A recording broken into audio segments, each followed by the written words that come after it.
We're here at Tory Folliard Gallery to see the new exhibition, Dream Within a Dream, featuring works by Stigliani. Fantasy is wrapped around reality, and it all comes together in this exciting new exhibition of works. Come with me, and we'll chat with Claire to see what her stories are.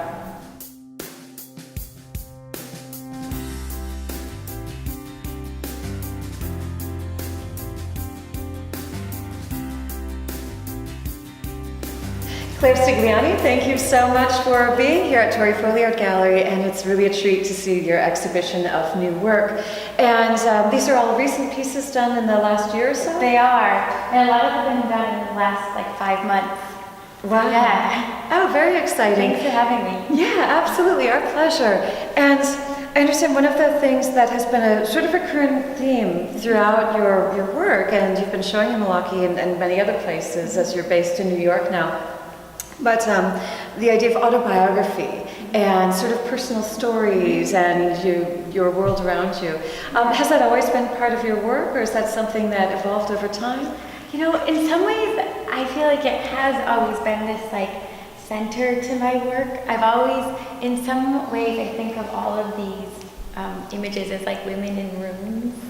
And I've always been really interested in the experience of being alone in your room, or a teenage girl's bedroom, and being I grew up in Iowa, which was the middle of the country, and it felt like the whole world was happening somewhere else, and that I was accessing through images and books and magazines and television. And so I think that I'm interested in sort of myself and the way that I've mediated those images. Yeah. It's fascinating too, because in your work there's so many details that suggest that, the references to books and magazine and pop culture, and it seems that especially references to stories are important. And in this exhibition, you reference television shows, the Real Housewives, but then also Shakespeare, and also fairy tales. What draws you to particular stories or particular images? For this exhibit in particular, well, first of all, in general, I was a little girl who loved fairy tales, and I still do. I love the kind of nostalgia, the kind of coziness that I would feel around them, the way that they felt so kind of dreamy. And then as I became a woman, I sort of understood kind of the problematic relationship that we have to fairy tales too. So I do feel very ambivalent about fairy tales, but there's this fertile ground that I keep going back to. And then more in relation, more specifically to this show, I started to feel really escapist, kind of, that I wanted to make work, and I wanted to that was totally about fantasy.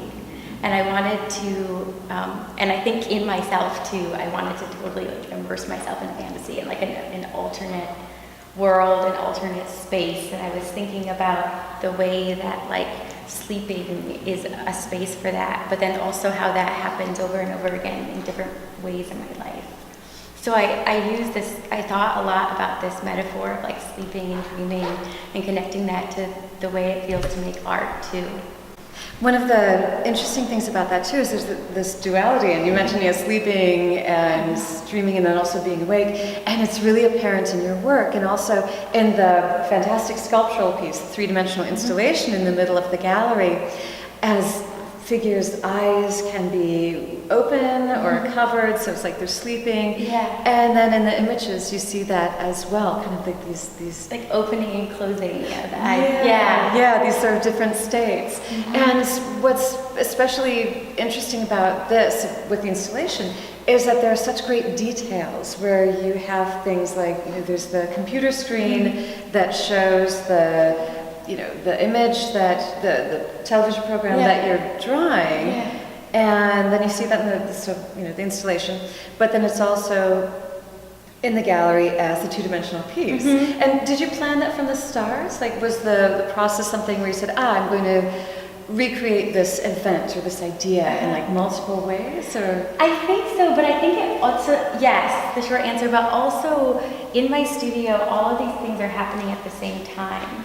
So my impulse to make the small sculptures was actually to make small maquettes in which to paint from. Because I wanted to, for a long time I was making images that I would paint from photographs. So I would like source many different photographs and essentially make like these giant, essentially collages that became paintings. And I began to feel like I wanted to reverse that. So I wanted to make paintings that were deeply observed but also fantastical. Like I'm not interested in painting like, like my kitchen table. But I did, even though that is an exact replica of my bedroom, I wanted to make it like a more fantastical version of my bedroom. So to do that, I had to actually make everything so that I could paint it. And then in the process of making all the sets, it started to feel like this whole world that sort of generated images for me and then also fed images. So sometimes I'll make the drawing first and then I'll think like, oh, this would be really awesome to have like the puppet version of me drawing, so then I'll make the miniature drawing. And then sometimes I'll paint the whole scene and then I'll have the whole scene and I'll turn it into like a small drawing. So there's a lot of back and forth for me between drawing, painting, and three-dimensional images. Yeah, it's fascinating. It's a wonderful mix, and it's so interesting too because then you become like a character, within the space and within these stories. All right, well, Claire Stigliani, thank you so much for taking the time to tell us about your work and this fabulous exhibition. So come on down and see this Dream Within a Dream, works by Claire Stigliani, on view at Tory Folliard Gallery. I'm Kat Knevers for Shepherd Express Visual Art Review. Thank you.